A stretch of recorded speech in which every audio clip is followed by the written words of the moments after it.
இது என்ன விஷயமா, நேற்று நான் ஒரு வீடியோ போட்டிருந்தேன்.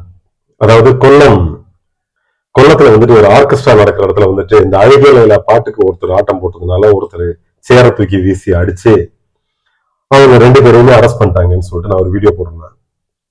அந்த வீடியோவோட தொடர்ச்சி என்ன நடந்திருக்கு அப்படின்னா, அரெஸ்ட் பண்ணதுக்கு அப்புறமா இவர் மறுபடியும் அங்கேயே போய் ஆட்டம் போட்டிருக்காரு, சந்தோஷத்துல ஆட்டம் போட்டிருக்காரு.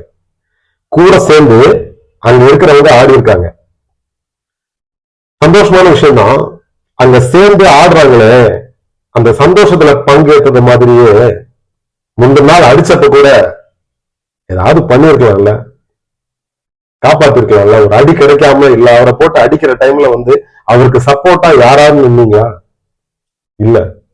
இவ்வளவு தூரம் வெளியே தெரிஞ்சு ஒரு ஒரு ப்ராப்ளமா கிரியேட் ஆகி அந்த பதிவுகளை பார்த்து அவங்களை அரெஸ்ட் பண்ணி கொண்டு போனதுக்கு அப்புறமா இவங்க எல்லாம் வராங்க. இதுதான் இன்னைக்கு உலகத்துல நடந்துட்டு இருக்கு. ஒரு விஷயம் நடக்க போகுது இல்ல நடந்துட்டு இருக்குதுன்னா யாரும் வர மாட்டாங்க. நடந்து முடிஞ்சு வைரல் ஆனதுக்கு அப்புறமா நான் இருக்கேன் நீ இருக்கேன்னு வருவாங்க.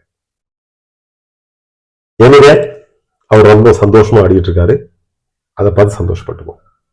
Thank you so much.